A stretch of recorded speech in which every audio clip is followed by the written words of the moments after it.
me dit, ok, et ton lit, est-ce que tu as inauguré cela? Les hommes viendront chez vous comme des fourmis, ou alors ils vont vous écrire, ils vont vouloir venir chez toi pour faire ça chez toi, pour manger ta nourriture, parfois partir même sans te donner un franc. Je sais pas ce que les hommes ont, mais quand une femme décide d'aller vivre seule, ouf, ils commencent à parler de ça comme les fourmis. C'est-à-dire, les gars qui vous draguent par exemple sur WhatsApp, dites-leur non, je suis sortie de la maison familiale, maintenant je vis seule. Et qu'il a des vues sur toi. Un m'a dit quoi? Tu as inauguré ta maison. Je dis non. Comment je vais inaugurer une maison dont je loue? Attends, quand je vais construire, tu vas me demander d'inaugurer. Il me dit, ok, et ton lit, est-ce que tu as inauguré cela? J'étais là. C'est quelle inspiration? C'est-à-dire, vous cherchez vos inspirations où? Est-ce que tu as inauguré ton lit? Je dis, inaugurer mon lit comment? Il dit, mais tu sais de quoi je parle? Et puis, il m'envoie un sticker où une femme et un homme sont en train de... Je dis, non, mais tu es sauvage. Pardon, je ne voudrais pas d'impureté dans ma maison. Je ne le fais pas chez moi. Du tout, du tout. Donc, vous voyez, beaucoup voudront, c'est-à-dire, ils vont vouloir venir passer pas mal de temps chez vous, le faire chez vous. On se voit quand on demande, ok, je passe chez toi. Parfois, on ne demande même pas ton avis. Ok, je passe chez toi. 22h, 23h, minuit, tu arrives, tu montes sur moi, tu me fais des trucs et puis le matin, tu repars. Et c'est comme si le chez toi devient un peu comme un hôtel. Waouh, donc c'est ce que les hommes subissent. Hein. C'est ça que les hommes font.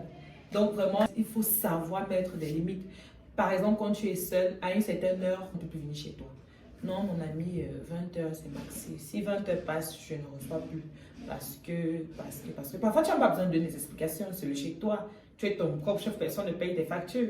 Okay? Peut-être avec ton partenaire, c'est-à-dire ton partenaire qui connaît tes réalités, que bon, tu peux permettre beaucoup de choses. Mais vraiment, des personnes avec qui tu ne vois pas de lendemain, des amis qui veulent abuser, tu leur dis non, en fait, à partir d'une certaine heure, ou alors pour éviter les problèmes inutiles, tu leur dis non, je ne suis pas à la maison. Je ne suis pas à la maison, on coupe là. Voilà une grosse réalité quand une femme décide d'aller en location en Afrique. Moi, je ne sais pas si c'est comme ça en Europe, mais pour ce qui est de l'Afrique, pour ce qui est de mon pays, moi, je donne les mains. C'est-à-dire, aussitôt, ils savent que tu es une fille qui vit seule. On te prend plus au sérieux.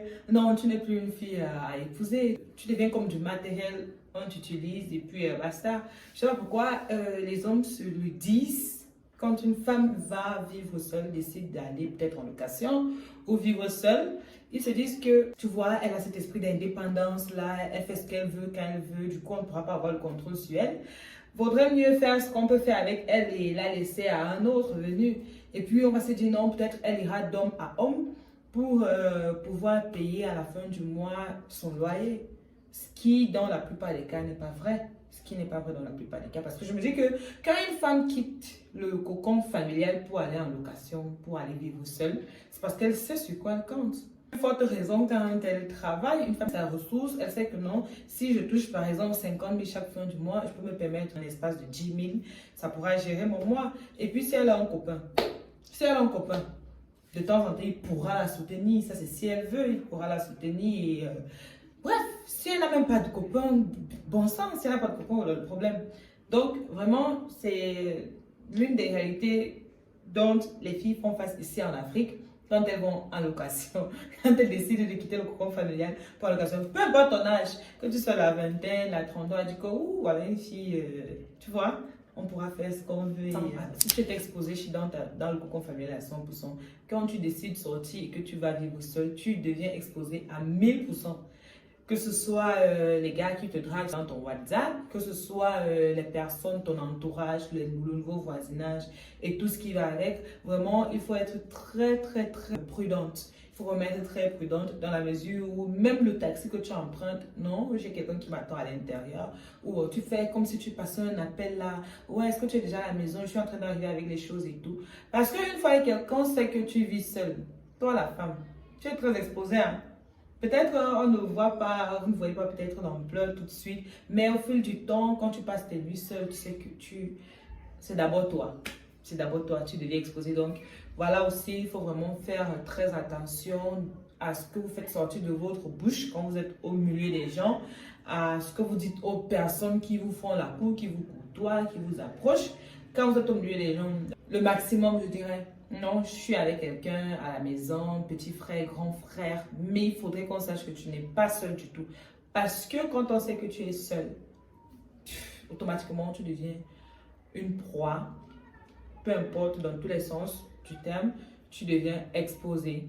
Donc, voilà aussi l'une des réalités dont on fait face pour les jeunes qui décident de partir de la maison familiale. Aussi, tu deviens ton propre parent. Tu deviens ton propre parent dans la mesure où toutes les décisions que tu vas devoir prendre, ça repose d'abord sur toi. Si tu tombes malade, tu sais ce qu'il y a à faire, tu dois faire des économies pour des cas d'urgence. Tu dois toi-même décider ce que tu veux manger, comment est-ce que tu vas le faire. Bref, tu deviens d'abord ton propre parent. Je me rappelle quand j'ai parlé de ça à mon grand frère, quand je lui ai dit que mon grand frère, tu vois, j'ai pris la décision d'aller en location dès le début d'année. Il a pas mal pris, il m'a demandé quelles étaient mes motivations. Et ensuite, il m'a dit, il faut savoir que tu seras ton propre parent. C'est-à-dire toutes les décisions que tu voudras prendre. D'abord, ça repose d'abord sur toi. Peu importe. Est-ce que je dois voyager? Tu dois mettre la main dans la poche. Le loyer, c'est toi qui payes. Les factures, c'est toi qui payes. Le manger, c'est toi qui gères. Les sorties, c'est toi. Il n'y aura pas quelqu'un en permanence pour te dire, ok, prends ça, motive un peu avec ça. C'est encore pire si tu n'as pas un petit ami, parce que très souvent, on néglige pas le côté là. Le petit ami, vraiment, c'est l'épaule. C'est quelqu'un sur qui tu peux, like, you can rely on quand ça ne va pas. Tu peux demander de l'aide sans pour autant prêter de l'argent à qui que ce soit. Donc, tu deviens vraiment ton parent. Tu prends des grandes décisions de ta vie. Ta vie repose entre tes mains. Et voilà. Alors, l'une des plus belles choses quand tu es en location, l'une des plus belles choses est que tu es le maître de ton temps. Ou alors, je voudrais dire la maîtresse de ton temps. Tu maîtrises tout ton temps, ce que tu as fait à telle heure, ce que tu n'as pas à faire, comment est-ce que tu veux faire la chose.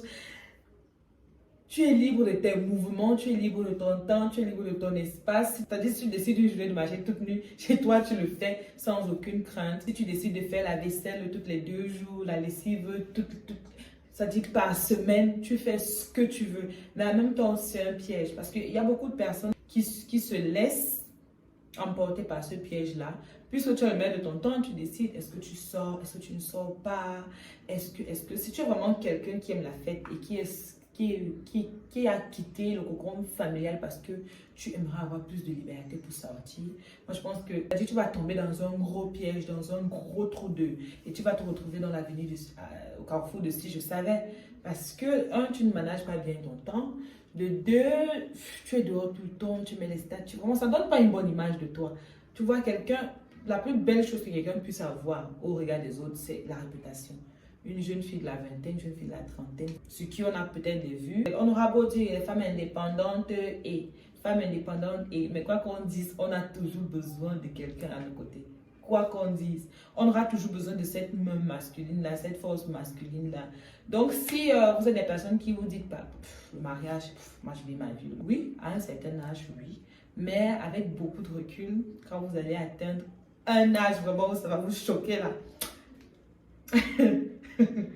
Donc, il faut vraiment savoir manager son temps. C'est la plus belle des choses. Depuis que moi, je vis seule, je suis libre comme je veux.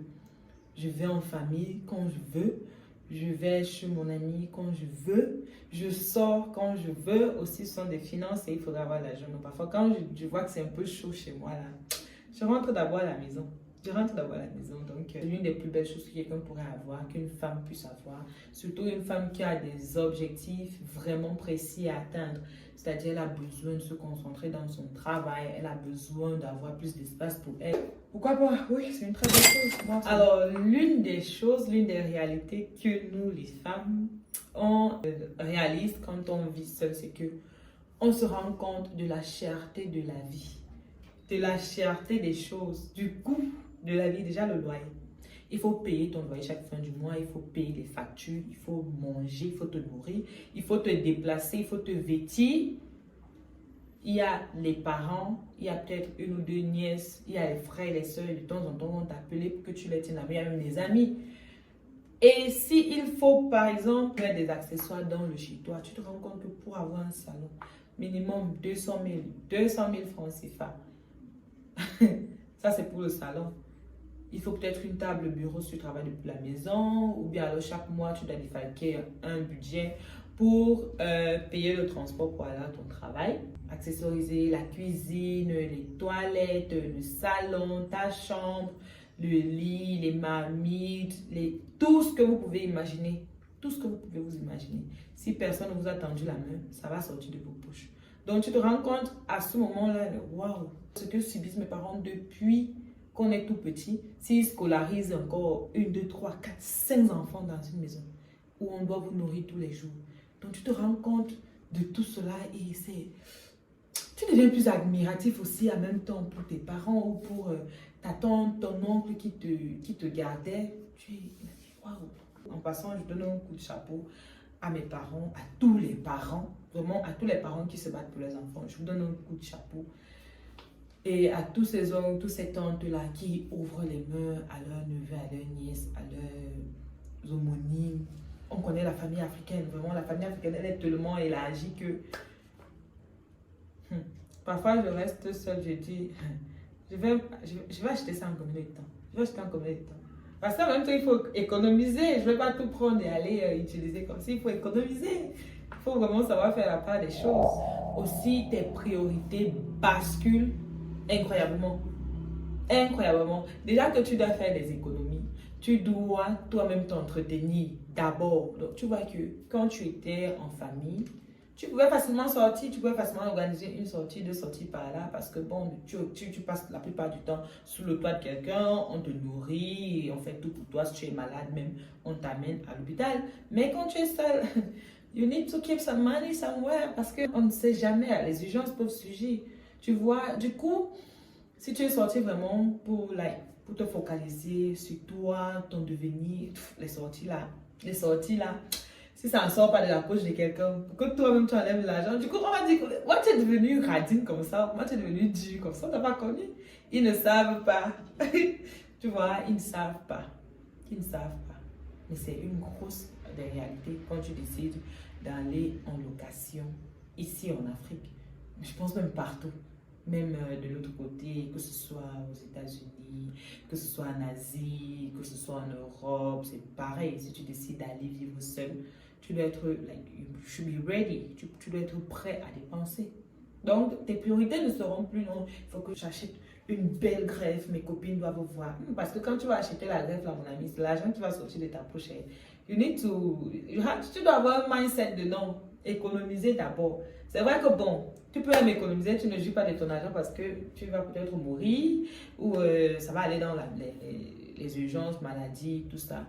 Mais il faut faire la part des choses, il faut savoir faire la part des choses. Hein? Ma belle?